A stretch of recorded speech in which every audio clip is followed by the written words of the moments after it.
A very warm welcome to all our guests and speakers at the Turnitin webinar on remote assessments in secondary education, challenge or opportunity. I am Jadali Sharma, the head of secondary education and corporate business at Turnitin South Asia, and your host for the day. Turnitin has been an integral part of many institutions and is indeed a pleasure to have you all here, sparing your time on a busy afternoon to be with us in this webinar. So for more than a year now, remote learning has been our way of life in secondary education especially. The transition from physical classrooms to online environments has not been easy. And we thought it would be temporary measure, and it has actually turned out to be a long-standing one. Now, as we continue with remote learning in an uncertain world, the importance of adapting our assessments to remote learning environments through an amalgamation of thoughtful assessments, design, and delivery practice becomes very critical. At Turnitin, we have been a partner to more than 1,000 institutions that we have transitioned to remote learning and assessments worldwide. So Turnitin started in the year 1998 when 4 students from the University of California built a peer review application that helped students receive feedback from their classmates. The application expanded to include plagiarism prevention in 2000. And for over 20 years, we have been helping students do their best original work. Today, our mission is to ensure integrity in education and meaningfully improve learning outcomes around the globe. We've had the opportunity to support more than 16,000 institutions worldwide. Our tools are used by over 40 million students across 140 countries. And our assessment solution GradeScope has helped more than 90,000 instructors across the world to streamline their assessments and grading workflow. The agenda for today is to look at how some of India's leading educators are navigating the challenges of remote assessments in their institutions.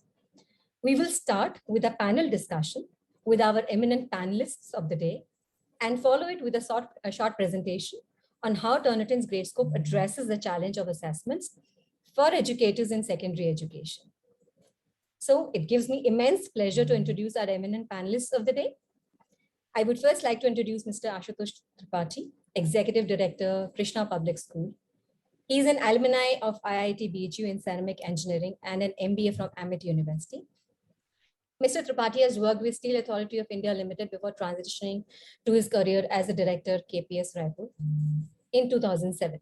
Mr. Tripathi has been the recipient of many accolades, such as the Bharat Vibhushan Samman Purushkar in 2013, the National Education Leadership Award, the Icons of Learning Award for Head of Leading Private Schools in India, and many more. We welcome Mr. Tripathi and request him to take the virtual stage, please. It is my pleasure to Thank you. It is my pleasure to introduce our second panelist, Mr. Roshan Gandhi, the Chief Executive Officer of City Montessori Schools, Lucknow. As the CEO, Mr. Gandhi leads transformation across City Montessori Schools, the world's largest city school with 57,000 students. A graduate from the University of Oxford with an MBA in Educational Leadership from University of College London, which is also known as UCL. He has also worked in and continues to consult for various education technology companies. Mr. Gandhi is a frequent speaker at educational conferences in India and internationally as well, and often publishes on educational topics. We welcome Mr. Gandhi to today's webinar and request him to take the stage. Thank you very much.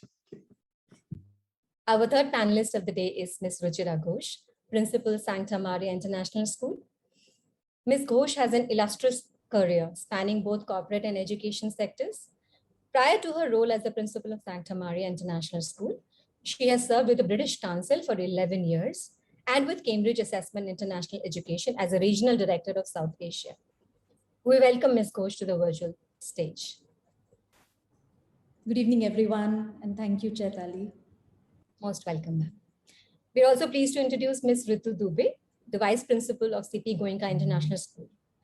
Ms. Dubey is an alumni of University of Mumbai and has more than a decade's experience serving as the head of some of the most prestigious institutions. Prior to her tenure as the Vice Principal of CP Goenka International School, Ms. Dubey has served as the headmistress of DG Khetan International School. It is our pleasure to invite her to take the stage. Welcome, ma'am. Good afternoon, everyone. Thank you so much for having me here. Welcome. Our next panelist of the day is Dr. Manisha Mehta, Head IB program at GD Goenka World School, Gurgaon. Dr. Mehta, the head of the school, has varied experience in coordinating IBDP, IGCSE, and A-level programs in international schools of repute. She is an IBDP examiner for chemistry and currently also teaches theory of knowledge. We welcome Dr. Mehta to the virtual stage. We are honored to host you, ma'am. And last but not the least, it is my pleasure to introduce our moderator for the day, Mr. Varun Piplani. He's a senior assessment consultant at Turnitin South Asia. Varun is an accomplished professional with more than 12 years of experience in addressing and learning development challenges for most of and some of the leading organizations in India. A bachelor in engineering and an MBA in marketing, Varun has a history of training and addressing assessment challenges for some of the leading institutions across India. Some of them are IIT Gandhinagar, IIT Kanpur, IIT Chennai, IIM Bangalore, DY Patil Pune, Vikram Sarabhai Space Center, and many, many, many others. I would now request Varun to please take the stage with our panelists and begin the discussion. Looking forward. Over to you, Varun. Thank you so much, Itali, and a warm welcome to everyone. So the COVID-19 crisis has forced the educational institutions worldwide to find out and adopt alternatives to face-to-face instruction. As a result, online education and remote assessments are widely being used at an unprecedented rate.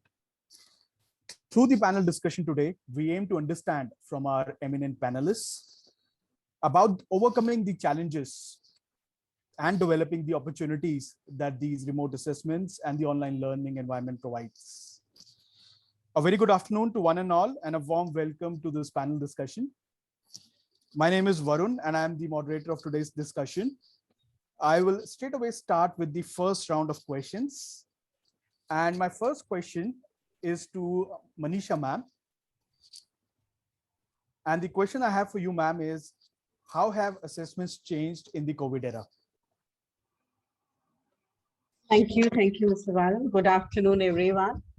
At the outset, I take this opportunity to thank Team Turnitin for inviting me over on this panel. It will be my pleasure to share my views before this August gathering. So I think the burning question in the education fraternity over the past 1.5 years has been how to manage assessments. And I think the COVID-19 pandemic has expanded the role of technology in education in a big way. And with the changing horizons, schools have evolved, or I must say evolving the matrix of traditional assessment routines to accommodate for virtual assessment. So I would say the changes could be in 3 phases. That's how changes happen. The first change was, the mode of assessment changed from face-to-face to online. So there were discussions in the school how to manage these assessments. Standard operating procedures were devised, and basically what happened was the same assessment pattern changed to online mode. That is what was the first change that happened. And then a compulsory requirement was, a computer or a laptop with a working camera and a steady internet connection. So that is what was the first change. However, there were authenticity issues, and probably Viva was say at the end of the exam or after the exam was one of the method that was used to, try to check whether it was the student's own work or not. And I think this happened for, I would say, April 20 to October 20. This is how this change in assessment happened. If we talk about the second phase, there were 2 major, changes that happened. That was, increasing the weighting of formative assessments, and then developing better proctoring methods and using artificial intelligence and probably specially designed softwares to avoid cheating and malpractice. Coming to, increase in weighting. So many schools, what they did was, equal weightage was given to online testing and then continuous assessments. So this was done so that teachers could assess students fairly. And also we could actually gauge the students, learning over a period of time. So there were case studies that was used as a method of assessment, projects, oral exams. this is what the change happened in the second phase, I would say, in terms of the way assessments changed, right? Right. And then I would say in the second part would be better monitoring systems. So schools collaborated with the other assessment companies, which were, and probably Wiseman, ExamNet. So different, softwares that the schools used. So this probably helped reduce misconduct, but I would say still not a foolproof method. And I would say the third and the final change, which is not evolved completely, but it's still in a nascent stage, is overhauling the assessment methodology. And if I may say, it's like developing a vaccine. We have, we have 3 or 4 vaccines for COVID, but we really are not very sure, what are the side effects going to be, what will be the efficacy of each one would be. And similarly, robust assessment methods, developing those, it will definitely take some time. And I would say the educational objectives that probably we need to give more emphasis on would be creativity and evaluation skills that are high order thinking skills, so that children are actually able to transfer their skills to a newer real life situation. That is something that we need to do in a big way. And also another thing which I feel is the e-assessments is still a very new medium. So we need to evolve in terms of how to understand the forms of misconduct, how to check whether, a student is actually writing the exam, or in terms of whether, how to check online content websites. So I think the assessment methodology that has to be completely overhauled, and which is still, I think, being developed, but a lot needs to be done here. So wonderful analysis, ma'am, of the complete transformation that has happened. And you very well categorize it into stages as well. So that's indeed wonderful to hear. My next question is for Ritu, ma'am. And ma'am, the question is, what are the roadblocks in student learning that the modern day assessment tools must help the instructors address? I think it's rightly said by you and ma'am earlier that as an educator, our focus over the past year has primarily been on the continuation and delivery of education. As we all know, all the educators were suddenly required to increase their digital literacy skills to prepare themselves for adopting an entirely new way of running the classes. And same goes for the assessment also. And all of us are aware about how the students have adopted this way of e-assessment. When we are designing the assessment as an educator, we have kept in mind what or how students should be assessed. At the same time, what should be assessed. And in this journey, what all roadblocks we have come across is the first and the foremost thing, what I can think of is the academic honesty. I'm sure all the schools are emphasizing and want to inculcate and instill these values of academic and honesty in amongst all the students. But yes, we need to emphasize a lot. I don't know, because as an educator, I see this as a challenge. With internet available with all the students and Google on the next screen, it's very easy for the students to switch between the windows. So that is one of the most important thing, which I think, I'm sure when you talk about Turnitin and we talk about the plagiarism check, we are also focusing a lot on the academic honesty. The second important thing, what I think is the emotional well-being of the learners. Because we have exposed them to all these digital tools, we have empowered them also gradually in last 1 year, but still there is a long way to go.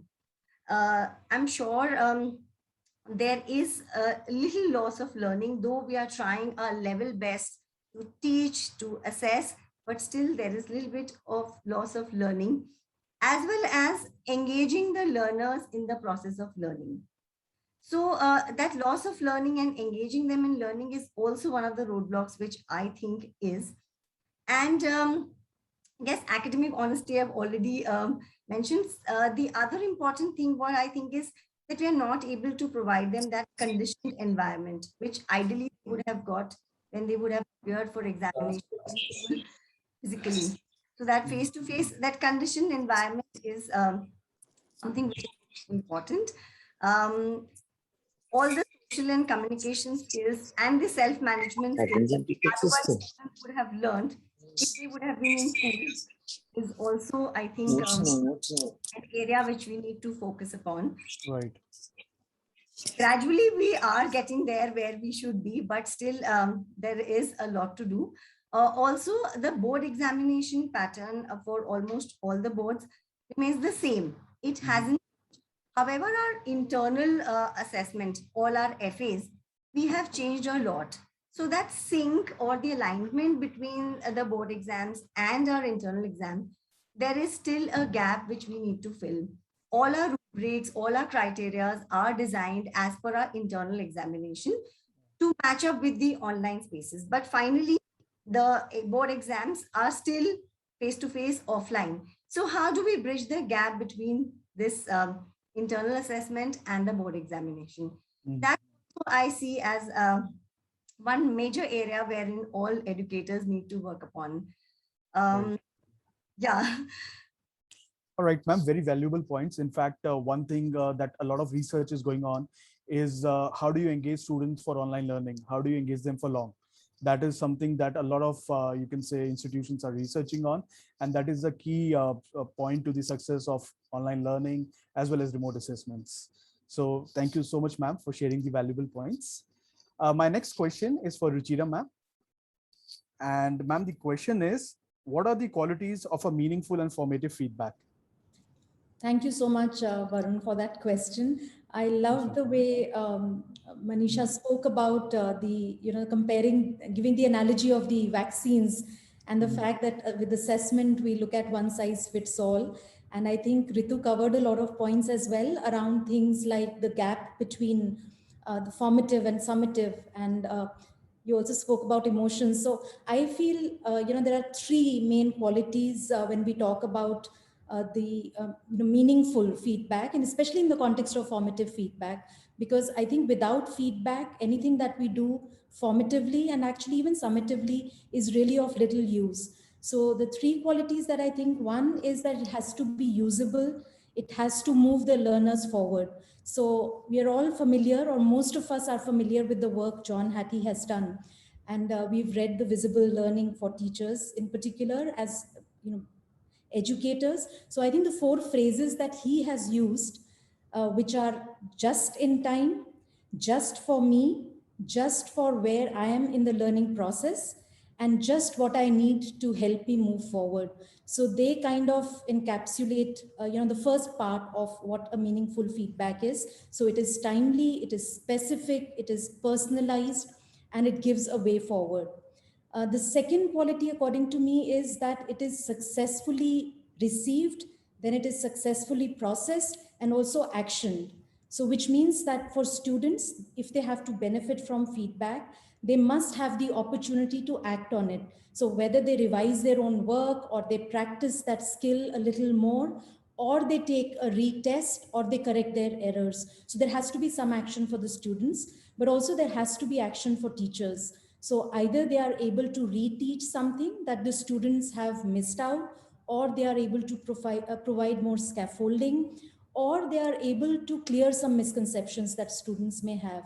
So if that work is not happening, whatever formative assessment also we may use, whichever tool we may use, I think it remains where it just is a fabulous tool or product, but without that feedback, it doesn't really take the students forward. And finally, just connecting with Ritu's point about emotions and emotional learning, I think any meaningful feedback also has to connect with that domain of emotions. So it has to be positive and encouraging, and teachers should be able to say what the student is doing well before they talk about the improvement areas and gaps. And I think the strategy that many of us use constantly for feedback amongst ourselves and for students is WWW and EBI. So what went well and even better if. And we do not jump into talking about the points that have been missed straight away. So I think those are three qualities, if I may put forward, if you're talking about meaningful feedback, especially when we talk about formative assessments. That's a wonderful explanation, ma'am. In fact, we were just talking about engaging the students, and you gave a very good point of emotionally involving them. That is when they get engaged. And of course, we completely agree. Feedback is of no use unless they're reviewing it carefully. So they have to go through the feedback and then make use of it. So that's certainly, ma'am, a very valuable explanation. So the next question that I have here is for Ashutosh sir. And sir, the question is, how important is the acceleration of feedback loops in the school setup? Hi, Varun, and hello, everyone who's listening. There are so great educators sitting on the panel and into the audiences that I feel myself belittled. The kind of knowledge that is coming and flowing out, and I'm loving this as an attendee more than a panelist for sure. So I mean, I think Ruchira said a very, very valid point so far as the and I think she covered very nicely. See, the whole cycle of learning per se. When we see the whole cycle of learning will be teach, assess, remediate, assess, and back to teach. I mean, I think that's the smallest way the whole teaching learning process we can put forth. And if we see there are assessment twice out there, when you are teaching, you need to know where exactly the cohort is, and based on their learning gaps, maybe you remediate those learning gaps, and then when you've assessed and found the gaps, then you remediate those gaps, and then again teach for that process, right? And move further for some, and for some others handhold a little more, right? So that's in that teaching learning process. In the offline world, it was very fine. The immediate was immediate. That's what Ruchira told. The feedback in a formative assessment should be very fast, and it was very immediate, just in time. And हमारे teachers जब पढ़ाते थे, sorry to shift into Hindi, I'm not really wanting to. So when our teachers were teaching, they would simply say, क्यों समझ आया? And the kids will say, yes sir, and done. Feedback is done. How good or bad that is, I mean, let's not judge that, but let's understand in the teaching learning process, that was a very fast, immediate feedback that was coming. And that was one of them, obviously. That was not all, but definitely one of the feedbacks, right? So in that assessment, we need to understand that this feedback needs to be really accelerated. In the online world, when the videos are off, we don't really know. You tell me, nobody's telling anything. Videos are off, nobody has any commitment towards the teacher at all, right? And in the previous example that I gave, although there was a feedback, how much correct that is still an issue, right? That students want to say yes sir because they want sir to move further, otherwise he'll be stuck there, right? Or ma'am will be stuck there, so better say yes ma'am, right? But then the teachers, if you ask teachers' experience, oh, I know from your eyes you have not understood. You are saying yes ma'am, and then she will again explain the same topic. So you need to have that fast feedback. In the digital world, we can get that. And therefore, this feedback loop need, and the best part is you will get a correct feedback. And you need not get, as what Ruchira was saying, you need not get, to tell them, hey, you are wrong. You can get the feedback, hey, sir, ma'am, I didn't understand this, right? This topic was not very clear. This feedback in the form of a Google form, which can come like right away. In the form of a Mentimeter quiz, it can come like right away. Change the question saying, this topic, how well have you understood? Rank it in 1 to 5. You put a Zoom, in a Zoom webinar, you'll put a poll. All these 49, 50, 70, 100 participants will immediately, they will give you. You know whether you're making this understand or not, right? So this is something which I feel why the whole acceleration of this feedback loop is very, very, very, very, very essential.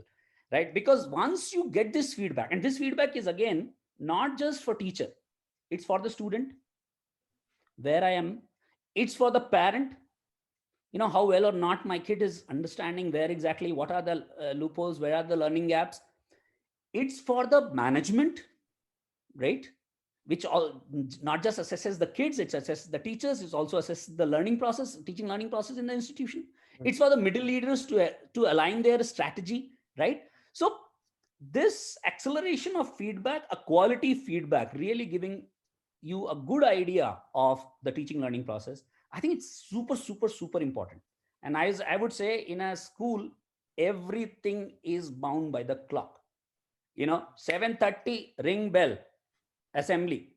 7:45 ring bell, first class. 8:20. So nothing goes beyond that minute, right? Mm. In an online class also, the times, we are bound by the time. If we can save a minute here, we'll give a lot of minutes somewhere else. Maybe in improving the teaching learning methodology itself, the teaching strategies we will improve. So very essential, very, very essential acceleration of the feedback loop. We completely agree with you, sir. And that was very engaging indeed. So my last question for the first round is for Mr. Gandhi.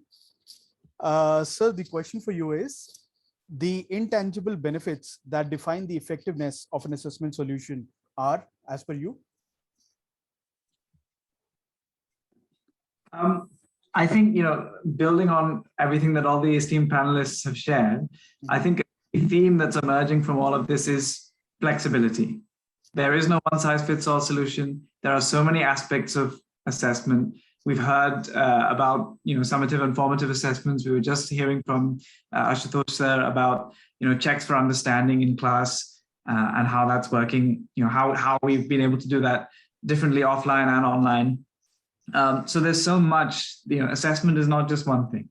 So I think we're talking about what is a platform. I think what is an effective platform for assessment. I think the key characteristic that such a platform would need to have is the flexibility to handle all of these things. Otherwise, it would be very useful to educators. So I think the other thing is, of course, a topic which we perhaps might touch on more later, I don't know, but the idea of academic integrity. If you're looking at an online platform, then of course, first and foremost, that academic integrity has to be upheld. And any credible online platform will have to find ways and means to make that work. Now, my personal understanding of the online sort of exam proctoring sector as it stands today is that this is a problem which has not yet been fully solved. Unfortunately, it is a sad reality that whatever great culture you have in your school and whatever promotion one has of academic integrity, if students have an opportunity to boost themselves in an examination setting, they will do so. And so unless and until the online academic integrity system is absolutely strong, you'll have to do that. Yeah, and even if the majority of your children, we love to have faith in our children's integrity, and indeed, I do believe in the inherent goodness that they have. But the problem is, it's a sort of you could analyze it in terms of what one might call game theory. That if even one student decides to break the chain and become to break the chain of integrity, then their performance relative to everyone shoots up, and therefore everyone else has to do the same thing to catch up. So unless and until you have really robust system there, which I don't think exists yet, purely online examinations are not going to work well. What I have seen in some systems is that you have a proctoring which is sort of tracking the eye movements and things like that. Now that is not a perfect system on its own, because I might be innocently looking out of my window and a bird flies past, and the system might think that I'm trying to cheat when I'm not. So, but what I have seen is that there are systems which pick up on the potentially suspicious eye movements, highlight those, and then give teachers the opportunity afterwards, or whoever is the invigilator, to review those suspicious moments in isolation and investigate. But of course, that's still not a perfect system, and that creates a huge burden on whoever has to invigilate, which is not practical for regular routine assessment. Maybe it's practical for a sort of once in a year summative assessment, but beyond that, all of the wonderful types of formative assessment that we've been discussing are simply not possible that way. So I think with that in mind, actually, it comes down to a more fundamental question about what we want assessment to be. And assessment, needs to be more than simply a high stakes thing where we are taking stock of the attainment of a student at a particular point in time. But we're looking to assess their progress. We're basically needing to make a cultural shift from what we might call assessment of learning to assessment for learning. Yeah, we want to use assessments as one of the many tools that a teacher has to actually enable students to learn more. So it should be seen less of a high stakes thing, but rather something that is an aid to the student for them to themselves check their own understanding, for themselves to benchmark their own ability and set their own learning targets, which are realistic for the student. Assessment for learning is brilliant in that way, because otherwise, what tends to happen is that we ask every child to achieve, to become a 90%er, and the child who's today getting 82%, that's a realistic goal. But the child who's today getting 55%, they start losing their feeling of self-worth, and they start feeling that they're not good enough because they'll never be able to attain that goal. Right. So it's important to enable and empower students to set realistic learning targets for themselves.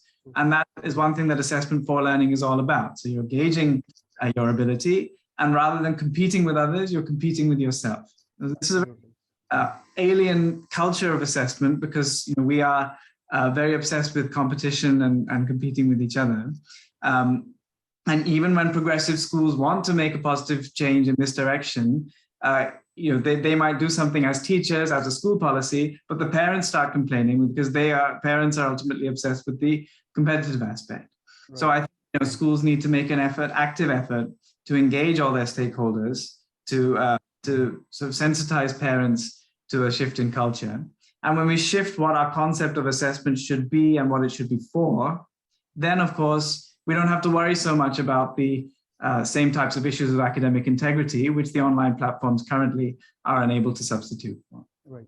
That's certainly very valid point, sir. In fact, what I also heard is online students are not very comfortable with proctoring. So now research is going on into how we can come up with other ways to ensure academic integrity is maintained without proctoring.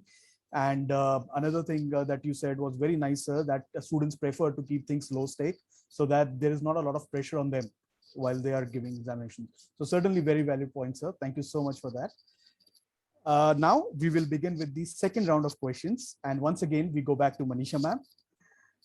Ma'am, the question for you is concepts or their practical application. Which one of the two assumes greater significance in the remote assessments?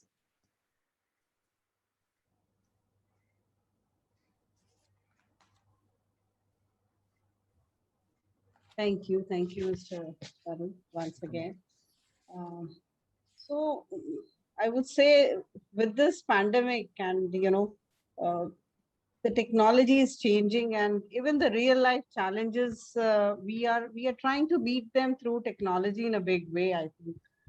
And also the way world is changing, there are so many professions which have become redundant and almost extinct, I would say.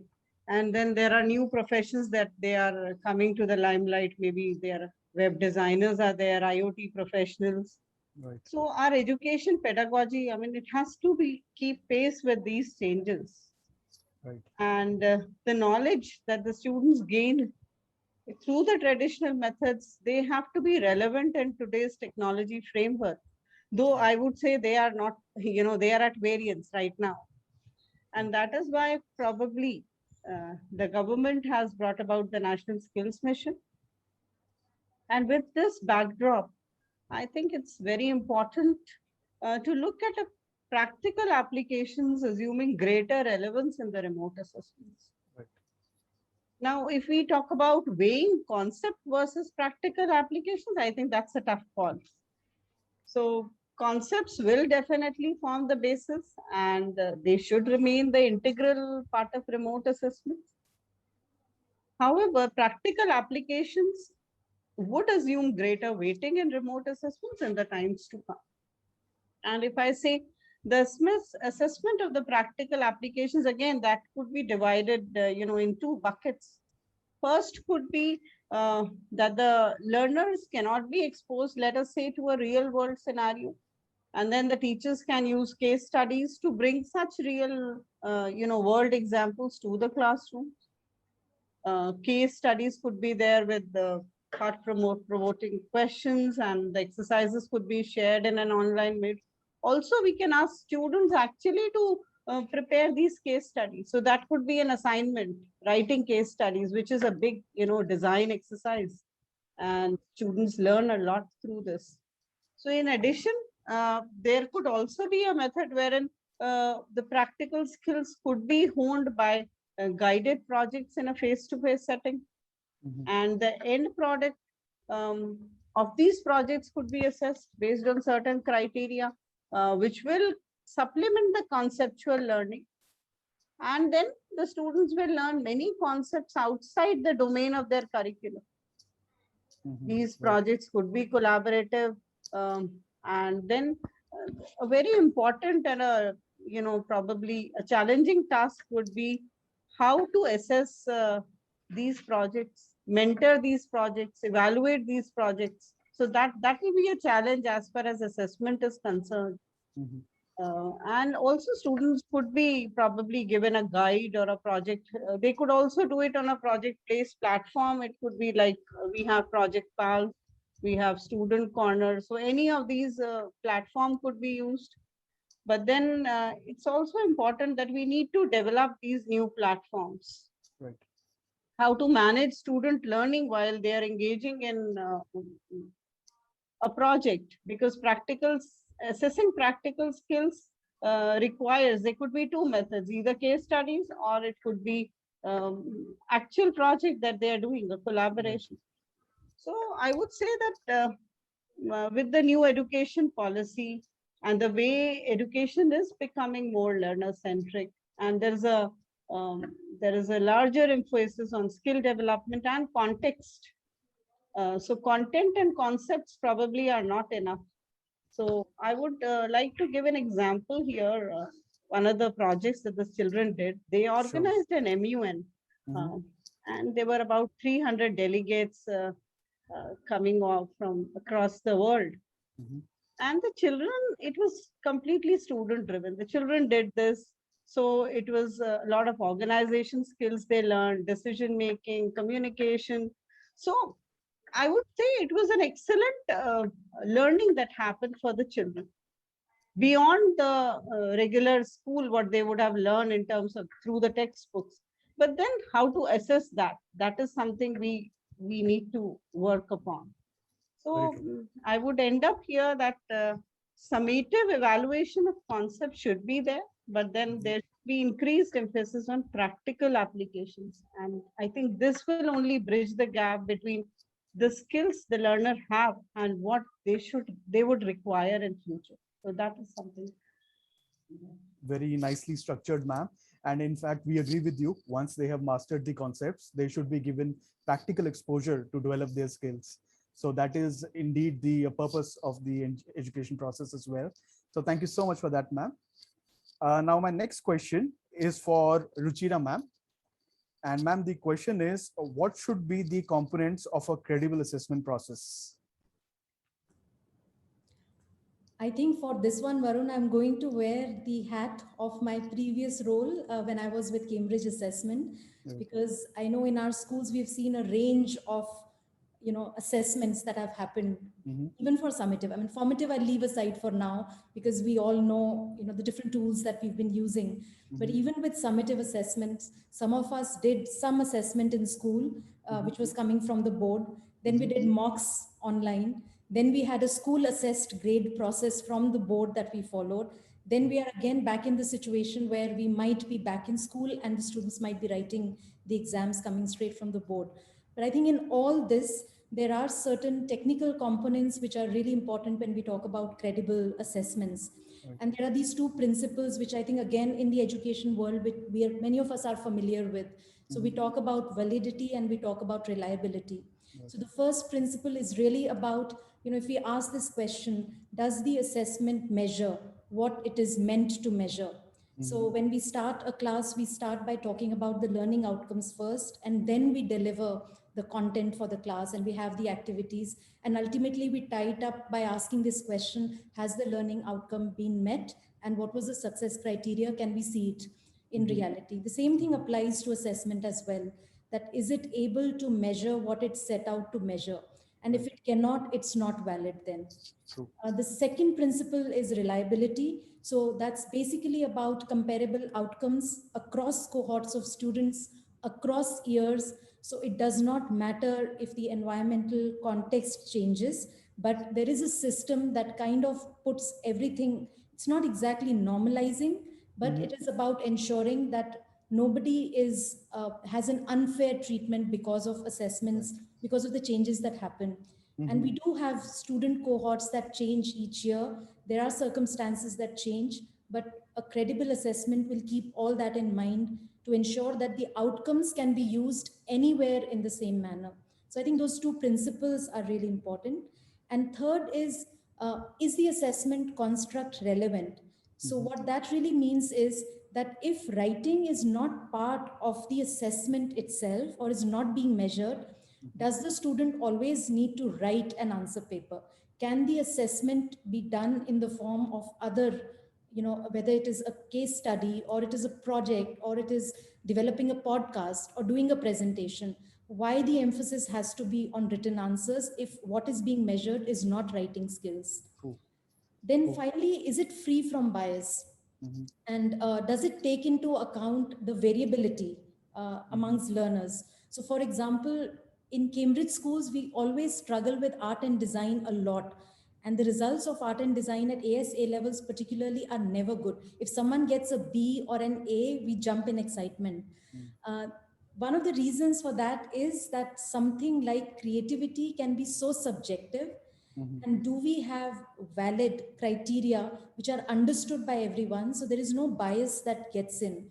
And a lot of times in schools, we use rubrics for assessing these skills. And I think having those rubrics, keeping them simple and measuring along those rubrics can be a better way than just having a very, I would say, stereotypical way of assessments.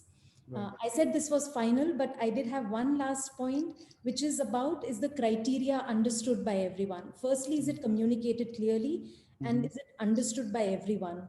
I think we are all from the generation where surprise tests used to be the norm. And the idea of surprise test was to keep the students, always on the alert mode. But I think times have changed since then. And we shouldn't be giving surprises anymore. It's more important that we treat assessment also as a step in learning and growing. So if there are surprises and students or parents do not understand the assessment criteria itself, then I think the assessment will not be credible. So I think those are some of the questions and points that I would think of when I think about credible assessments. That's a beautiful answer, ma'am. And in fact, we also advocate the focus on learning outcomes while designing the assessments, as well as fairness for all.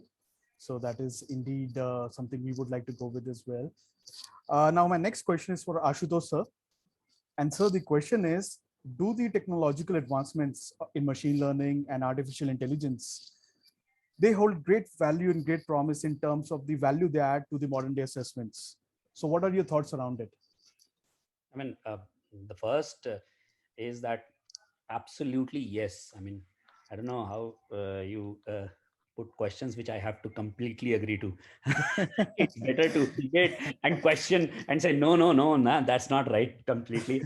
I was happy when, Roshan was saying, hey, come on, when you're talking of proctoring on an online mode, that's not thing. I said, oh, that's something which is debating, uh, and I totally agree with this with him and but let's coming back to your point of how was the technological advancement. I see while again referring to Ruchira when she was talking about credibility of assessment, right? I think see I'm right now reading this book by Daniel Kahneman, Noise, and those who have read it, nice. Those who have not, I'll totally recommend. That talks a lot about the noise in the human judgment, right? And when she was talking about this credibility thing, I just noted down that I should not forget talking about this. And there he definitely talks about this, the whole algorithms, helping in making judgments which are much better than the personal individual responses. for that matter. So when it comes to assessments, which are much more, much more objective and pretty much very well defined. It's not like judging a person for whether to give 2 months of jail or 7 months of jail, right? It's not that. It's pretty much sine squared theta plus cos squared theta, right? So in that cases, the whole algorithms are going to do a lot of support, and the whole machine learning will add a lot of value into learning itself of the learner.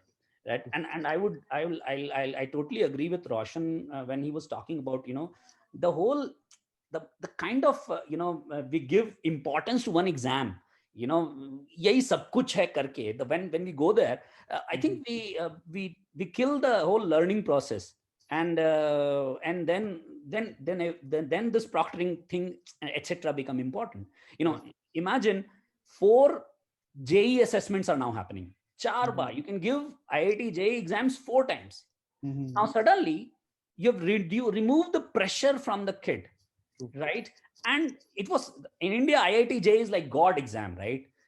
And once you've given this option to do 4 times, what you have done is you've made learning more important than the exam per se, right? Right. And that kind of things are also important when we go to the when we use machine for the learning purposes, when we use the algorithms. See, currently, again, I think Ritu was talking about learning gaps. When we are going to have these kids in our school now, and that's why I said I totally agree, now even more than ever, these learning losses would be huge. In a single cohort of say 40, 50, 100 students, or a class of 40 students, we earlier had, moti mota 3 type of kids: above average, average, below average kind, right? Right. Now you're talking of like 9, 8, 9, 10 levels, because somebody is above average in the grade that he's studying or she's studying. Somebody is above average in the grade below that. Somebody is below average in the grade even below that. So there are 3, 4 grades of learning which is currently there. There was an Azim Premji Foundation feedback which says 90% of language skills have been lost in this. So we need to measure those losses. And how will we do as individuals? It's practically impossible. There has to be a scalable solution. There has to be machine which is working that. So we need to know where those losses are, and if we are able to assess that, and then do some kind of use machine learning, use AI for adaptive learning. The kid can go down 7 levels without that threatening atmosphere. A guy cannot do 7 squared minus 2 squared, and then automatically the system gives 7 into 7 minus 2 into 7, and then machine gives what is 7 into 7, then the machine gives 7 plus 7. This is a non-threatening atmosphere, right? In an adaptive learning process. So machine is very, that assessment is happening while the learning is happening. The learning assessment for learning, what Roshan was talking about. I mean, truly essential, truly important. We need to desperately, talk very vehemently about it if nothing else. And see where we have reached right now, a beautiful place. I hope you've heard of this 6 Ds of exponential technologies. They talk of digitization as the first stage. And if I can remind you of digital cameras, when they first came, they were at a higher cost and a very bad quality, right? And from digitization, these 6 stages lead finally to democratization. I mean, they are deceptive. There is a deceptive mode of technology. There is a disruptive mode of technology. There is a demonetized mode. There is dematerialized word. I mean, in this today's mobile, we have dematerialized radio, we have dematerialized GPS instrument, we have dematerialized, oximeter soon, right? Pacemaker. I don't know what we will be having in this mobile. In this disruptive and technologies, we will be eventually leading to democratization. We have started the first stage of digitization in this pandemic. Everything is digitized. All assessments are digitized. I think we are in the first stage. There will come a deceptive mode. There will come a disruptive mode. eventually we are leading to the democratized mode of this through AI and ML, right? True, sir. And because I'll just quickly close. You see, one thing which I felt which is missing, and that part is very close to my heart. I wanted to put it forward. Sure. Is the learning for children with special needs, children with disabilities. Paralympics talked about we the 15. There are 15% of people, and in India the document says we are only 2.21%. God knows how we are better than the world, right? 15% of people with disabilities, and in this whole learning and assessment process, are we somehow missing them? Is a very, very important thing which needs to be thought of, and which needs to be really thought really well of. All the service providers like Microsoft and Google are getting more and more inclusive, but in a scalable manner. If we want to be inclusive, I think only and only technology is going to support, whether it is assessment, whether it is learning. I mean, assessment is for learning. Obviously, I will totally go with that. Absolutely, sir. We completely agree with you that technology is the enabler which will guide the democratization of education and remote assessments. So definitely, sir, that is how we see the future as well. Now, my next question is for Roshan, sir. And sir, the question is, what role does the consistency of evaluation patterns play in remote assessments?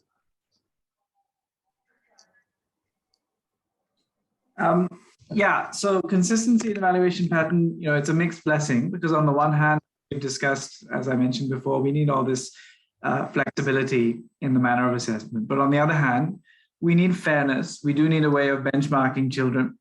We need children to feel that the process is just, and we need to ensure that one child taking the same assessment at one time will receive the same sort of marking and correction as some other child taking the same assessment at a different time.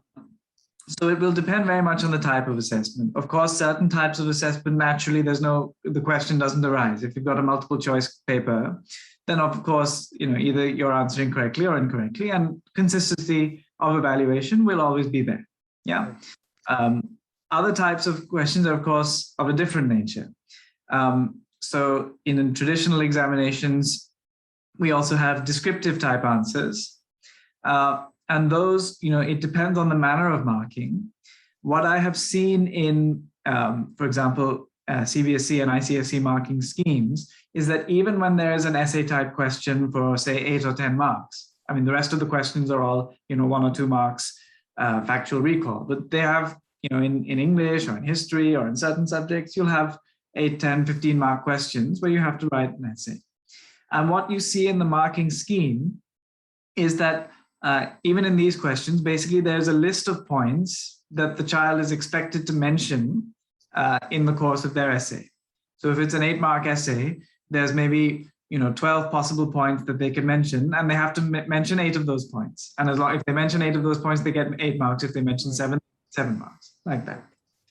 Whereas in other examination systems that are testing for skills of the child, you might have the same question, analyze the factors in the rise of the British Empire in India, or whatever, some question. So in one exam, you have the same question, but it's marked based on, okay, these are the 8 factors which the child has to mention, tick, tick, tick. Yeah. The other one is marked in accordance with a rubric. Has the child applied relevant factual information on a scale of 1 to 4? Has the child, provided relevant critical analysis of the points? Does the child make a logical argument in their thing? Yeah. So that the outcome that is being assessed is far more relevant because you're assessing the right skills. But there is a risk that then there could be inconsistency in the evaluation, as you've suggested. Right. I think this is a problem which can very much be solved. Richard made reference to the idea of using rubrics, and I think using a rubric-based system is a good way of focusing whoever is correcting a paper into ensuring that they're correcting them in a consistent manner. And rubrics can be developed, quite substantially. I've seen rubrics where for each possible stage on a rubric on a particular marking criterion, there's a whole paragraph written about what is expected to be seen.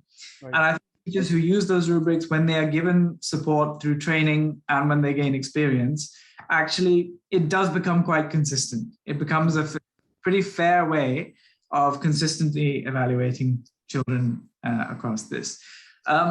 If you look at project learning, so that's another thing which also should be assessed through rubrics. So that's one step further in terms of the success rate when it comes to consistency. So there's even greater scope for potentially having inconsistent marking criterion between different teachers or between different times. But again, I think it's a question of a cultural shift. I don't think that the initial inconsistency that might arise if a school were to introduce this should be a barrier. I think let them have inconsistency in the beginning. Over time, teachers will gain experience in marking in this kind of way. And things tend to normalize as a result. Things tend to gravitate towards greater consistency over time as people gain experience, as learning is generated for how to conduct project assessments reliably, as teachers share practices with each other, as the grading of projects is compared between classes and sections. So they will merge towards a consistency naturally over time, and that's fine. In the short run, there's some inconsistency. It's not a huge deal. The whole point, as we said before, is that the stakes of such types of examinations are anyway less. Very true, sir. Very wonderfully structured. Definitely, we agree with you. And my last question for this panel, and indeed an important one, is for Ritu ma'am. Ma'am, the question is, what are the insights that the instructors can make use of post the remote assessments? So the important aspect of conducting assessment is integrating feedback into the learning process. And as it was mentioned by Ashutosh sir also, there's a cycle of teaching, assessing, and adapting. And the cycle goes on, adapting and adjusting to the learning needs of the learners and different strategies which we can devise. Again, what I can think of right now here is in online space, firstly, the educators need to identify the gaps because we still don't know with the videos of other students listening to the instructions of teachers and whether they are understanding or no. With marking schemes available so easily, it's very easy to write the marking scheme in the answers, in the assessment. And we still don't know whether the correct answer, what the child has written, is his own answer or being copied from the marking scheme. I have had a couple of experiences where the child has written very nice answers in the assessment, in the examination, wherein as a practice, we had taken 1 or 2 questions from the same paper and we had done one oral test in the class when the teacher was discussing the same question which was assessed in the paper. And sadly, there were many students who weren't able to answer the questions in the class when teacher asked them, wherein all of them had written beautiful answers, same as per the marking scheme in the paper. So we don't know whether the child has really taken it from the marking scheme or their own answers. So that is one of the challenge. And when an instructor or an educator, they are giving the feedback or the insights, what they get from the post-assessment. So there's a gap between what they understand from the students' responses. Also, we need to teach their students about the time management in online space, how they can manage their time in online space when writing the remote assessments. One of the things which also is very close to my heart and was mentioned by Ashutosh sir also, that how we are giving differentiated instructions to all the students, because we know it's a heterogeneous group and we have different type of learners. So how we are making it inclusive. Right. So post-assessment, how instructors will find out, which kind of learner needed some kind of extra attention or help. Right. Also talking about the quality of content when we are delivering, because the lesson objectives and the assessment objective. So what kind of, alignment or similarity between the lesson objectives when we are teaching and the assessment objectives. And at the same time, whether the students are able to answer the higher order thinking skills or no. And yes, what kind of more digital resources an educator can provide to the students? What kind of more online revision techniques can be provided? This I'm saying, keeping in mind that we haven't changed much with the assessment tools. We are still sticking to the same assessment tools.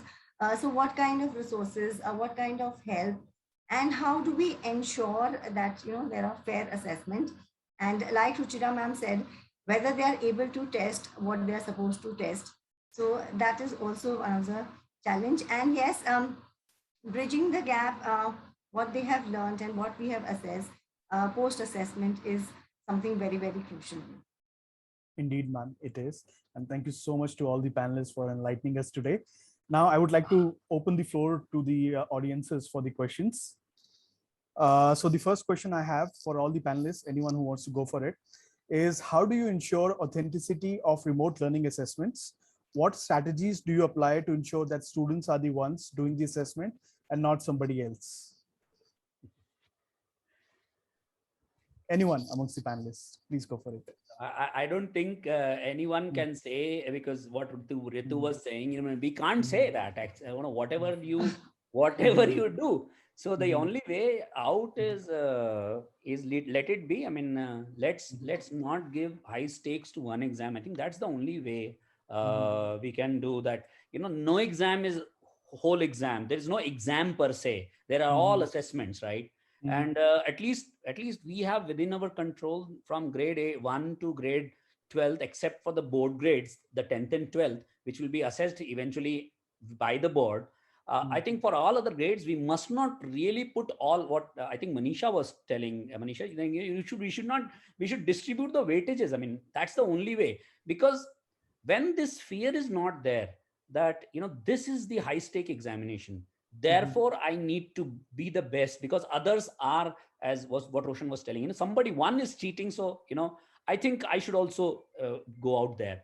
So if we remove that, because we can't proctor online, is what I have experienced. The kids are way too smart, right? They are way too smart. In remote processes, I think we should go. This is my thinking, that let's just ease it out. Hey, come on. They don't cheat in an oral exam, right? Like what Ritu was saying. When in the class she was asking, they didn't answer. They didn't worry, because this is not going to be marked, right? So you get a feedback of learning at least. Right. Now Ritu can change her class based on that. Right. Need not, but in the half yearly examination, they will definitely, it will go unproctored. No proctoring can be better. Let them do what they want to do, right? Let them search. You think this is a question which they will search from Google and answer. You think this is that exam, so give that weightage accordingly. This is my thought process. Ashutosh sir, can I just for a second? Please go ahead, ma'am. It's very difficult, and students weren't aware that same assessment examination question we have asked them in an online class. It was like a surprise test, what one of the panelists mentioned earlier. So just one question out of those 20 questions, and students weren't aware that we're going to ask them. So there's no way we can find out authenticity. It's really very difficult to find out. Okay, so we agree with that, and that's why a lot of institutions nowadays are looking for other ways other than proctoring to ensure that integrity is still maintained in the assessments. The next question that we have from the audiences is how frequent should the assessment be, particularly the formative assessments? Anyone in the panel? Ruchira, you must. Yeah, I was going to unmute myself, but I was just being a little polite and waiting if somebody else wants to talk. Please go ahead, ma'am. I think how many times, this is one thing which I'll be very open about, something that I discuss day in and day out at my own school. The moment we tell the students that tomorrow you will have an AFL, the whole purpose of AFL is lost. So assessment for learning, you leave the word out, assessment, the way, again, traditionally we have understood assessment. It's simply measuring learning. And actually more than the students, it's a test for the teacher. So it's whether the teacher is teaching well and whether the student has understood what the teacher has taught, right? Right. So when you say how many times, I'll say do it every single time you're teaching something, which is as simple as, I think Ashutosh started by saying, did you understand? And then moving on to things like, okay, raise your hand if you have understood, or thumbs up, thumbs down strategy that we are using in Right. class. Right. And there are n number of assessment for learning strategies. So look them up, but don't call them, some kind of a test in class, because this should happen without the students knowing that they're being tested. It's actually the teacher who's being tested here. Very So true. I'm sorry, it's not a great answer. I'm sure the person who asked was expecting 4 times in the year or 4 times in the term. But really, if you're not using assessment for learning on the go, then don't even use the term assessment for learning. Ma'am, we agree with you. This That's the word, I entire believe, idea. Ruchira, Mhm. this word assessment, formative assessment was pretty much, I'll use it, abused in the CCE system because there was FA1, FA2, FA3, FA4. Now, the whole thought process, of, at least in CBSE scheme of affairs, became as if it is like it has to be 4, right? And because that was also publicly displayed in the board exam mark sheet. So it kind of became, everybody knows that so it's examination for learning. I mean, it's definitely not assessment. You're totally right. And as many assessments we can do it for learning. And even even the like what we do is on the hands up thing, as I said, just an example. At the end of once the chapter is over, all the sub concepts, there are like 25 concepts in that chapter. There is a Google form made and it is distributed to the class, and the students are supposed to say, and the terminology, the language is, I was able to, the whole end line of the LO, understand how to do a addition of 3-digit numbers, right? I was able to do, yes or no. I was able to understand, yes or no. I was able to apply this into a problem. I was now do this 25 questions, take that feedback. This is not just a feedback for teacher, it's a feedback for parent, it's a feedback for the student. When he or she is, when the chapter is over, they don't know how do I assess whether I have understood this chapter. Now once these all concepts are put there, it's suddenly there. And what Ruchira was saying, doing a Kahoot, just doing a Mentimeter quiz, which is like fun for that. Do an SST is boring quiz, they will love participating in that, right? And it's an formative assessment, it's not an examination. Very true.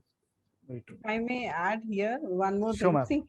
ma'am. See, assessment, formative assessment is also a challenge for many teachers. I mean, for us as educators, for certain students who don't connect at all. Mhm. They're online, but they're not there. Right. So that becomes so connected with the child. So I think the teacher has to go an extra mile and connect with the child to some extent so that the child actually is participating. So that is, I think, is a very big challenge, especially in the online mode and then assessing children formative. Very true, ma'am. Very true. So I would like to thank all our panelists for enlightening us today and sharing valuable insights with us. And to our wonderful audiences, I would like to say, never stop learning, never stop winning. With this, I hand over the virtual stage to my colleague, Ms. Chetali. Chetali, all yours. Thank you, Arun. Well, that was such an insightful and thought-provoking discussion. I just wanted it to go on, and I almost, just jumping into the conversation or what was going on, because we are all facing the same things.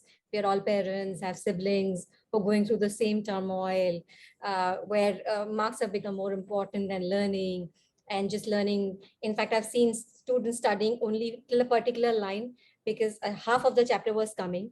Even the full chapter was a part of that particular section, but then decided to ignore because ma'am ne bola sir itna hi learn karna hai. Even it was half a sentence. So that was pretty mind-boggling for me that students are studying as if it's something that has been said to them and will not go beyond that because it's only studying for marks. And of course, that's something which has to change. And I agree with all the panelists that with the world evolving and gradually moving into a different direction, we all have to think. So there were so many interesting takeaways of, I love that cycle of teaching, assessment, and adapting. I understand that it's a continuous journey. I understand that the importance of writing skills, time saving, biasness, and it is not just testing the students, but also the faculties have to take away a lot of things when they are teaching. So on that note, I would like to just introduce my next speaker, Ms. Poonam Bose, for a short presentation on how Gradescope, that's the assessment tool from Turnitin, which helps ensure a seamless assessment design and grade workflow. Ms. Bose is a PMI certified project management professional, and she's also an Agile certified practitioner. Poona has more than 18 years of experience in addressing uh, large-scale online education projects. Prior to joining Turnitin in the PES team of South Asia, Poona has been a project manager for online learning at Cognizant, IBM, and Tata Interactive Services systems, and has worked with online education clients across India, US, UK, Australia, and UAE. So I would like to welcome Poona to take the stage now. I would like to also add that all the participants, that towards the end of the session, there will be a feedback form that will be shared in the chat window. Please do fill it in to receive your certificates directly in your email box. And over to you, Poona. Thank you for your presentation. Thanks so much, Chaitali, and thanks, Varun, and thanks to all the eminent speakers who had enlightened us with your insights. So without delaying much, I'll just start sharing my screen.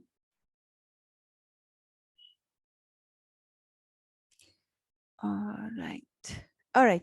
So welcome to this session on Gradescope. So given the time that we have available, I will go through an overview of the tool. And of course, if you have any further questions, feel free to share them with us either in the session or even beyond that. So what is Gradescope? We did hear our eminent panelists share a lot of challenges and opportunities that come with online assessments or even assessments per se, be it online or offline. So Gradescope is a tool that enables us to grade all our student work, be it is homework, be it examinations, be it a paper-based assignment that you are conducting in an offline mode, say pre-pandemic or in the post-pandemic phase, or a homework which you are doing completely online, or an online assignment, coding assignments, depending on the kind of subjects that you're teaching. This is a tool that can help you get done, with all those and much more, and we'll see how. You can use your existing assignments, and as I mentioned, both paper-based as well as digital formats are available. The usual workflow is a student would submit the work, teachers would grade the submissions. Sending and exporting grades is very fast. So we did hear about timely feedback, or the importance of giving timely feedback. So that can be enabled through this tool. And then one very important aspect is getting detailed analytics. So we did hear a lot about formative and summative assignments or summative assessments. So while grades probably cater to the summative part of it, formative assessments, these analytics really can help the instructors understand how much of the learning that they had intended to impart has actually been incorporated, how much the student has actually learned, and they can of course then take corrective actions in case it's required to probably either change the mode of instruction or the design of the assessment, or whatever is most appropriate as per their understanding. So this is what we plan to cover today. So we'll see how you can create a course. So how can log into Gradescope. We'll look at how grading can be enabled in Gradescope, how we can work with the rubrics, how the grades can be shared with students, the different types of assignment statistics and analytics available. We'll try to see a student interface as well in terms of how the students can submit their work if they're submitting online. In case your school has an existing LMS, Gradescope can be seamlessly integrated with that as well. And we'll try to see how online assignments look like, what are the different options available there, and again, how students can upload their PDF assignments. These are the different types of assignments that we are available. So we have bubble sheet, online, homework, programming, exam, and quiz. And this is a tool that is also evolving, like the various formats of assessments are. So apart from these, we also have an essay type of assignment that has been added that helps you assess or grade subjective kind of questions where the students is submitting a paper or an essay type of submission. So exam or quiz, typically we would use this exam or quiz type of assignment if we have like a worksheet, something that we give to the student. Typically we use this in an offline mode, say post-pandemic, when students are back to class and you're conducting an end of term examination, or you're handing off these worksheets to the students where you are define a particular space where the students are writing the answers. This format can be used. Students can upload the assignments, or instructors can kind of take the assignments from the students when students submit, and they can just scan them in batches and upload them in bulk. This tool will automatically split the assignments into different submissions, assign them to the different students' names as per what has been added in the cross roster, and then of course take care of the grading and sharing of feedback. So that entire workflow can be automated, and it uses AI and handwriting recognition and OCR to enable all these features. Then we have a homework problem set where you just give a question mark, like what you see on the left hand side, a question paper, and that the students write it. It could be a handwritten paper, it could be something that they type out, they can take a picture, they can create a PDF, use a scanning app from their handheld device, whatever option they want to use, all of them can be used. And they only upload the assignment. The students can upload the assignments and the teachers can go ahead with the grading. Then we have an online kind of assignment. Here, various kinds of question sets can be created and a combination can be done as well. So you have multiple choice, single select, multiple choice, multiple select, and short answer type. Now, these three types can be completely auto-graded based on how you define the correct answer to the tool. Then of course you have something like a free response where it's like a subjective assignment where a student needs to write a paragraph or two paragraphs that the teacher can grade manually. And then there's a file upload option. This is a very important feature of the tool. It really lets you grade any kind of subject.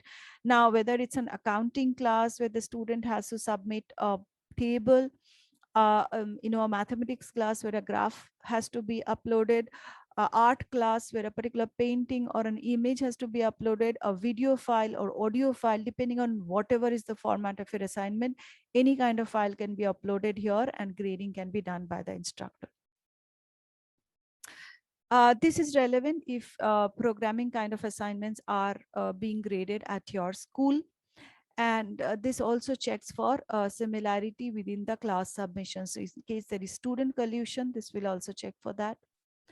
Then if you are using bubble sheet for any of your assignments, this can be completely auto-graded based on how you define the correct answers. And when you set up the assignment, submissions can be like this. So students can kind of darken the particular answer, correct answer with a paper or with a pencil or a pen as per your instructions. And as you scan and upload these papers, these can be entirely auto-graded. We also, as I mentioned, have an essay kind of assignment, time permitting. I'll try to give you a glimpse of that as well. So some pain points before I get into the tool, which we often hear about assessments and grading. So we will try to see how the tool can address at least some of them, if not all. So we do here, can we use the same type of questions that we use in the offline mode? Yes. How do we deal with large subject sizes up to say 2,500 students and with multiple markers, graders? So if you have a huge class, where there are huge number of papers being submitted. Multiple teachers, teaching assistants, graders can log in together and do the grading together to make it even more faster, and without actually overlapping each other's grades. So the tool is created that way. um, Ensuring grading and marking is consistent. I think Ashutosh sir has a very interesting way of putting that, the human noise when it comes to human judgment. So that's noise is usually something that is um, not something that we're looking for, or something that we would want to avoid. So how do we ensure that the grading is consistent, that there is no bias or there is no noise? If you want to adjust any marks midway in the grading process, now this is a very typical scenario. I think all the esteemed teachers here would have faced some with some time or the other. So when you are grading through an assignment, and maybe you've graded say 5 6 papers, and you want to change the way you are marking a particular question. Now if you're doing it for say the 6th paper, if you've already graded the first 5 or the first 10, you have to manually go back to each of those papers, make the changes, do the addition again, and do that entire thing manually. Just imagine how much time can be consuming and effort consuming that is. Now that can be entirely automated and done with a click through this tool, and I'll show you how we can do that. So submissions which involve images, tables, even language papers, if you have language classes, say Hindi or any other language that you teach in your school, can be assessed through this tool. uh, how do I make the entire grading process faster, so it doesn't become frustrating for teachers as well as students? So a student gives an exam, and then they're very eagerly waiting to know what marks they have got. Now of course teachers have their own set of challenges, where they have to look through say 500 600 papers depending on the class size, and it does take some amount of time if you're trying to do it manually. So a tool can definitely help you make it faster. And how do you ensure data security? All the handling, storage, the grades are preserved, the submissions are preserved as long as you want them to be there. The tool will never remove any submission, any assignment, any marks for you. Some of the benefits that you can leverage from Gradescope, of course, the scanning feature. It really helps in enabling remote examinations that are hard to deliver online. Then the dynamic rubrics, it ensures greater marking efficiency and consistency. Adjustments of marks can be done very easily, and multiple markers can mark simultaneously. The use of analytics to track student performance, and of course to track how well your teaching was effective. How effective was it? How effective was the instruction medium? How effective was this learning of the students? This is a very important feature for this tool. The benefits of scanning also enables grading being available for any subject. So language, music notes, tables, circuit diagrams, depending on whichever subject you want to grade. And of course, it helps you achieve an overall goal of efficient, accurate, consistent, clear, and if required, private grading as well. So let's look at the tool. So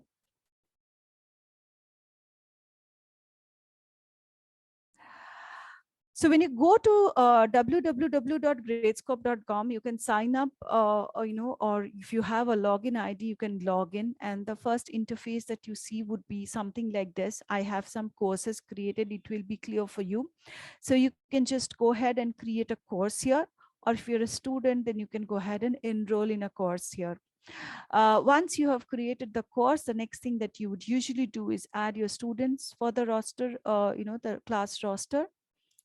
Now, assuming I have done all that, I'll just move to grading. We look at that part of the tool first before I, go ahead and show you the other aspects. Now, let's assume I have a maths exam, an assessment for which I've already collected papers. Now, this was an exam quiz kind of an assessment where the students have kind of handwritten and made submissions in a worksheet format. So as you can see on the left hand side, this is a typical workflow. So when we create the outline, it's basically when you are defining what kind of questions are there and what are the full marks. This is what we call by outline. Managing scans, this is when the students have submitted the papers, you're just scanning them in bulk and adding them to the tool. managing submissions entirely done by the tool only. So they will split the scans and they'll assign them to the students as per what you've entered to the roster. After all these steps are done, you will come to an interface like this when you are actually ready for grading. One important thing to note here is that unlike usual manual grading pattern, where you will probably take a particular paper of the students, grade all the questions, and then move to the next student. Here, we would usually do the grading of question one. Say we have a calculus question, and grade that question for all the students. This also ensures that we can build the rubrics as we are grading, and we can ensure that the rubrics is completely fair and has no bias in it. And then we can move to the next question. That means we can leverage the rubrics that we have built for a particular student to make it even more faster. However, if you want to look at the other questions that a particular student has submitted, you can always click here and go and see them if that's the requirement. Now, on the left-hand side is what the student has submitted. You can see it's a handwritten submission. On the right-hand side is where you can do the grading and build the rubrics. By default, so this is a particular question where in the outline, I have defined that this will have a full marks of 3, which is why it is showing as 3 points. By default, the rubrics is a negative rubric. So it's actually, I can let the tool know how much points I want to deduct. However, if you want to make it a positive rubric, you can do it from the rubric settings as well. This is the correct answer. So by default, I have the correct rubric set. So I say correct and I move to next ungraded. Here I see there is a mistake. The student has missed that half. So I want to deduct say 2 marks for this, and I can give my feedback here or how I'm defining this rubric. So I say half is missing. If I want to add a comment for the students, any further feedback, or if I want to give some instructions to the students, I can add it here. Say, please meet me at the staff room. And I can move to the next ungraded one. This is again a correct answer. So with the keyboard click also, I can select one and I can go to the next ungraded. Here again, there is a different mistake. So as you can see, as I'm building a rubric, it's being available to the next submission. So I don't have to repeat what I'm writing here. So here again, I'll want to deduct say 2 points for this mistake. And I want to say that the constant is missing. Again, if I have a specific feedback to the student, I can type in here. If it is one of the comments that I've already given, I will find it in this list and I can select. Because I had written it here, it has been added to the list. One more point to note here is that there is an option for you to do a point adjustment, which means if you want to give some additional points or deduct some points from a particular students, which is not part of the rubric. Sometimes we say if you submit, say within a particular day, you get an additional point, you get additional point for good handwriting or whatever is your criteria. You can do it here. That will not affect the rubrics, but add the points or remove the points only for the specific student.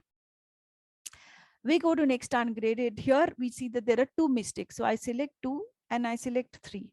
Now at this point, I might want to think that, okay, for half missing, I don't want to deduct 2 points. I want to deduct only 1 point. So think of a scenario where you have to do this manually. You had to go back to all the papers that you have corrected and do it manually, do the totaling again manually and make all the corrections. Here, once you have done it here, by default, it will retroactively apply to all the papers or all the submissions where this rubric was applicable. And if you want to double check that, you can click on this magnifying glass and you can see whether the change has been effected for all those students. Some additional features that we have here are these pen tools that we have here. So these are the annotation tools. So if you want to draw anything for the students, sometimes this is very useful for certain subjects. You can do that. If you want to highlight a particular part, you can do that.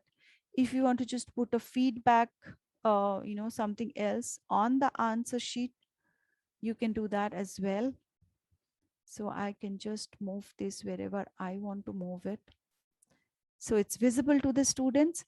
A couple of other things to note here is that you can see that we have two options. One is next ungraded. The reason is that, as I had mentioned, if multiple people are grading a paper, then you would use the next ungraded, which means right now I am in 3 of 20. Now, say if 2 other teachers are grading the same paper along with me, when I say next ungraded, only the next ungraded paper will be thrown up for me. So if it is 5 out of 20 or 10 out of 20, I'll be able to see that, because ones that are graded will not be thrown up. So this ensures that I'm not doubly grading a paper which has already been graded by some other teacher, and they will all have access to the same rubrics that we are building. So you don't have to do that double effort as well.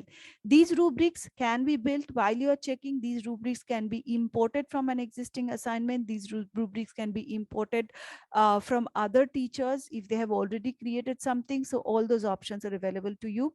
It can be also created beforehand. There is a roundabout way to do it, but if you want to pre-create a rubric and keep it for you to make your grading even more faster, you can also do that.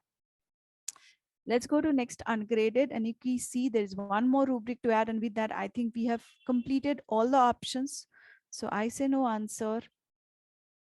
Sorry, I'll say I'll deduct 3 points because this is a completely wrong answer, and here I say no answer. Okay, and I select this and I go to next ungraded. Again, it's a correct answer. With the keyboard I can just select this.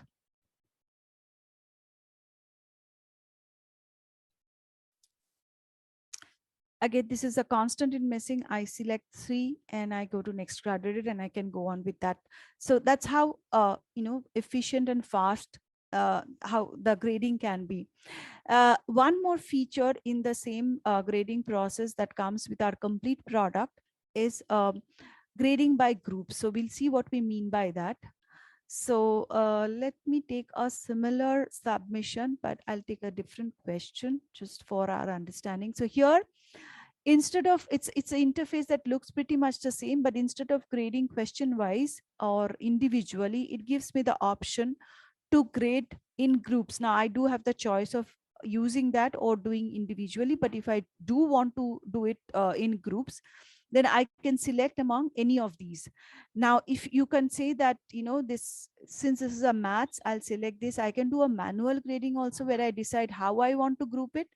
So say this is maths and I select that, and I'm reviewing the answer groups. Now here, the tool is actually using handwriting recognition and OCR to create groups of the different kinds of answers that the students have written. And you can, of course, review them before you grade them. So 2 groups have been created, one with the answer 20 and the other with the answer 80. So, and then there is a third group, which is no answer, blank.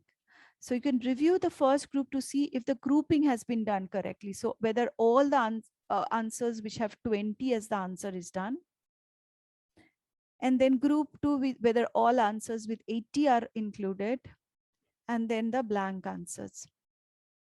If there is any ungrouped till then, you will be able to see it here, and you can just drag them to the respective group. Now this is an incorrect answer, so I can actually group them together, or if I want to create a separate group here, I can do that as well. And then I go to grade answers.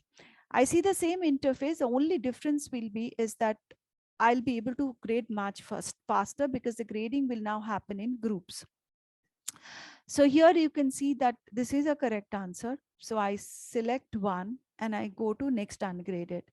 Now, instead of 1 out of 20, now see 13 out of 20 is graded in a group. Here again, this is not the correct answer. So I say incorrect answer. Sorry.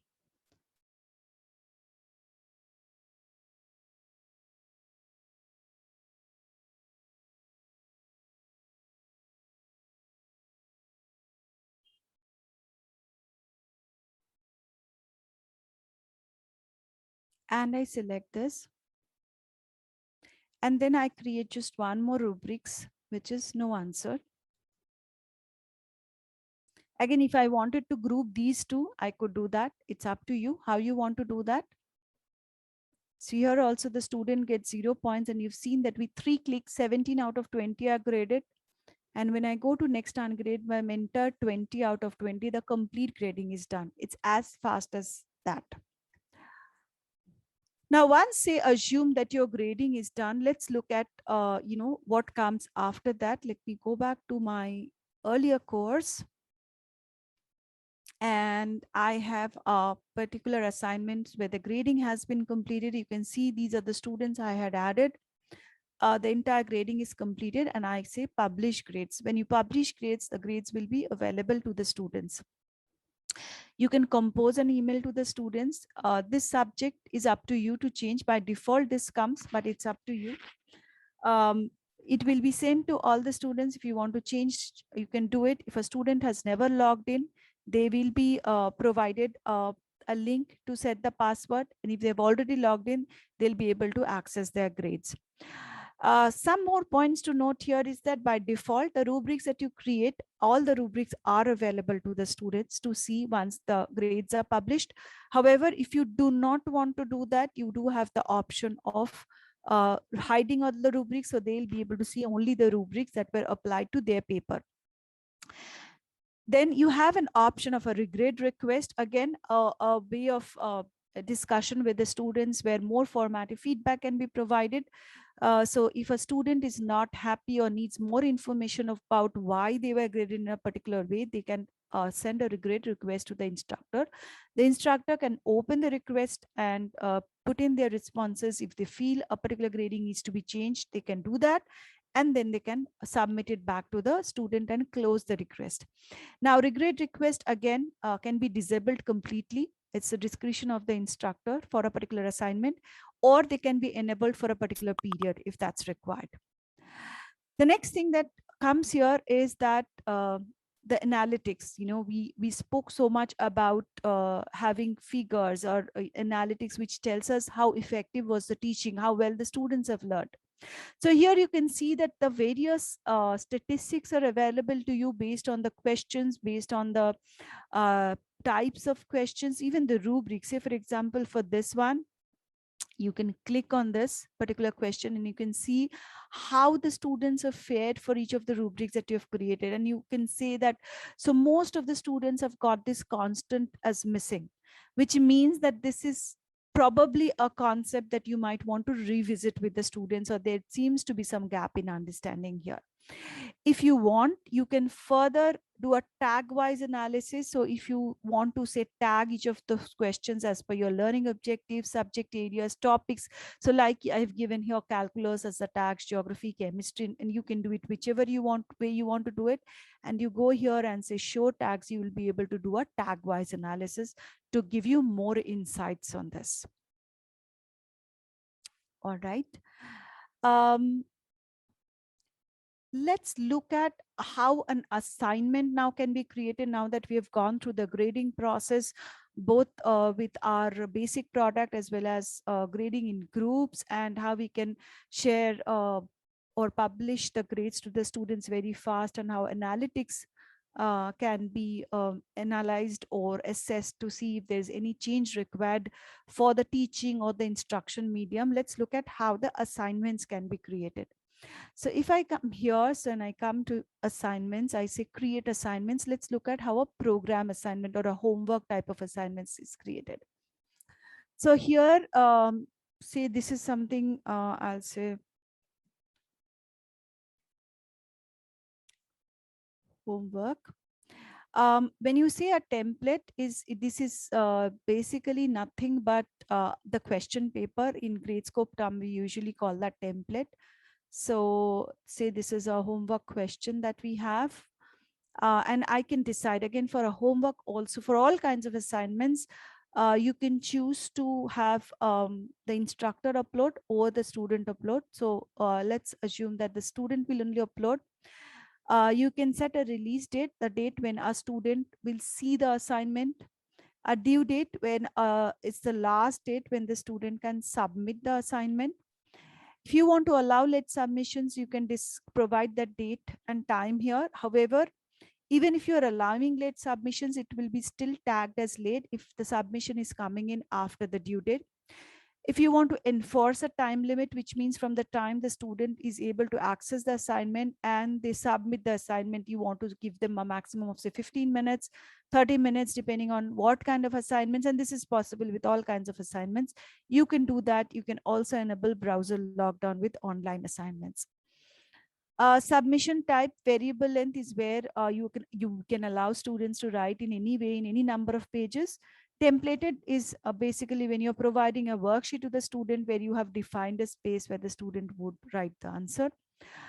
If you want to enable group submissions, so we did discuss about project-based assignments. If it is something like that, you can enable group submission, and grading can also be happening in the same way in groups. Allowing students to download and view the template, is means just allowing them to download the question paper. And we say create assignment. Now, once you have created the assignment, all you need to do is set the outline. By outline, it's nothing but how you are defining the questions and the full marks to the tool, so that that's how your grading interface will be. So for example, here we say there's a question, chapter 1 exercise, and it's up to me how I want to write it, and I want to give it say 5 marks. Then for question 2, there are 2 sub questions. Again, I can club them as one, or I can create 2 sub questions. Let me create a sub question. So this is exercise 7A, and maybe I say this has 2 points. And then this is exercise 7B, and say this has 3 points. And then there's a third question, chapter 2, exercise 5, and say this also has 5 points. And that's it, my outline is saved. So now it's up to the students to submit. Once they submit, you will be able to see it. Let's see how this looks at for the students' perspective. So this is how it looks like from the students' perspective, the interface. So this is just the homework that we just created. Now, when we click on it as the student, we have 2 options. One, of course, we can submit images. So where it says student has handwritten the assignment in different pages, and they can just click the pictures with their handheld devices. Now, everyone almost has a mobile phone or a tab that they're working with. They can use that, or they can use a scanning app that are freely available again with all handheld devices to create a PDF, whether they have handwritten it or they have done like typed in the answer, whichever way they want to feel comfortable. And this section lets them download the question paper. Now, if they were submitting images, they can just select as many images as they want for a particular questions and they submit. And if they were submitting PDF, let's see how that works, where they're submitting actually one document instead of separate. So let's say they are submitting this submission paper, and I say upload. All they need to do now is define for the tool which pages has which questions. Now say I say question 1 is in page 1, 2.1 is in page 1, 2.2 is in both in page 1 as well as page 2. That's also possible. And 3 is in page 2. And I say submit. Excuse me. So it tells the students that the submission is successful. Now let's look at the instructor interface. So see, the submission has come in for me. I can see that what the student has submitted. And when I go to grade assignments, I am back to a similar interface that we saw when we are grading. I go to this question 1, and here is how I can grade the same way. Since we have defined 5 points, we have full marks as 5 points. We can define the rubrics and we can go ahead. For the question where the students have specified there were 2 pages, there will be the arrow. This arrow is disabled because there is only 1 page that the student has marked for this question. But if the student had marked 2 pages, then this arrow will be enabled and they can be taken to the next page, whichever that is. So maybe student has written question 1 in page 1 and second part of question 1 in say page 5. They can just demarcate that and the tool will align that accordingly for the instructor to get easily and very fast. All right. Now that we've seen a homework kind of assignments, let's quickly look at how online assignments look like. let me go to one that is already created. Let's see. So here, let me go to the edit outline for you to understand how this looks like. So this is after you've created that. As I had mentioned, there are various kinds of questions that can be inserted. So you have an insert field here, which lets you add in a select all, which is nothing but multiple choice, multiple select. Multiple choice is multiple choice, single select. And then we have a short answer type, which is like where you define the correct answer. So for example, here it's a multiple choice, multiple select. On the right hand side, you can see how this will look to for the students, how the student will see it. So you can see whether you're doing this correctly. So with the access, basically are defining the correct answers to the tool. So when the student submits an answer, it will be completely auto graded. The instructor can of course review if they want to, but they will not need to do any additional manual grading if they are using any of these formats. This is again a free response kind of a question where they can type in, or a file upload kind of a question. This is a short answer where you can see within the brackets, again, you are defining the correct answer to the tool. So depending on what the students write, they will be able to, the tool will be able to auto correct. Again, you have the option of allowing whether the tool should look at capitals and small letters if that is relevant to the answer, or if it's not, you can define that in your assignment settings. If you want to allow for leading spaces to be removed while the tool is checking, those can also be allowed, right? This can be there were some questions around assessment integrity. Some options that we have here, of course not foolproof, but you can use a browser lockdown option. With this, the students will not be able to Google or use any other form browser while they're responding, and this can be completely timed. So you can say that for these 5 questions, the students has 10 minutes to answer. So they will be able to submit only within that 10 minutes. And after that, the submission will be blocked.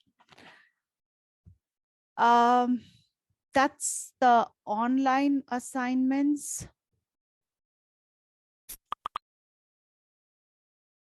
Okay.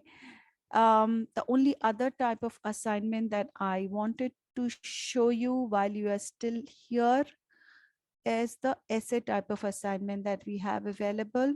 So sometimes we have subjective kind of questions where the students have to submit a essay type of an assignment that can also be graded. Here, the rubrics that we create can be completely pre-created, or it can be imported also. It allows you, while you can have the standard rubric that we were working with, but you can have a complex rubric because you might want to define certain criteria and scales for us, assessing these kind of assignments. So if you just pop out this rubric, you will see how different this is from the ones that we are using. So here we have actually defined certain criteria, and this is something up to you to define. This is just an example that I'm showing. So for this example, we have said clarity and focus, development, organization, language and style are some of the criteria using which I want to assess this paper. And the scales are advanced, proficient, developing and emerging. So based on how you want to define this, you can assign points for the scales, and as you select them, the grading will automatically happen once you have defined the paper. So this is another useful feature depending on the kind of subject that you are looking at.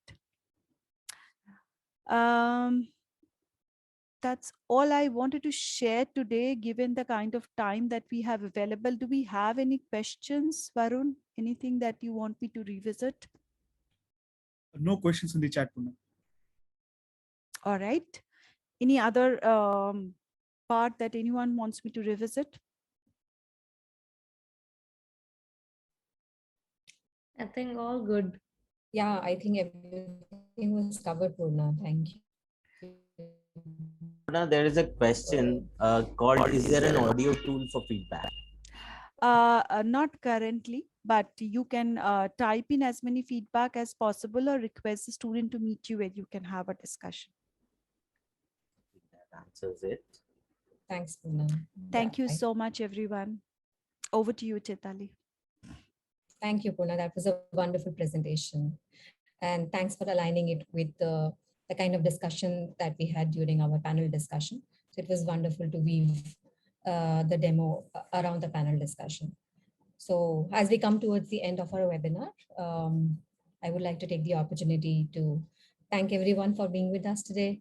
A special thanks goes to all our panelists, Mr. Ashutosh Tripathi, Mr. Roshan Gandhi, Ms. Ruchira Ghosh, Ms. Dubey, and Dr. Manisha Mehta. Thank you everyone for gracing us with this on this occasion and sparing time for us. I would like to thank Varun, of course, our assessment solution consultant, and my heartfelt thanks to Ms. Purna Bose that despite being so unwell, she made it to our webinar and gave such a in-depth and wonderful tour of our platform. Of course, I would like to mention, like I mentioned before, that the feedback form has been shared in the chat window.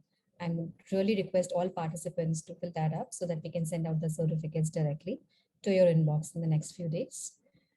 Last but not the least, I would like to thank the whole Turnitin team for ensuring a fascinating experience. Thank you, team. Some specific thoughts raised during this session have been really, really helpful to lay down the best practices and ground rules around conducting assessments with integrity in the remote environments.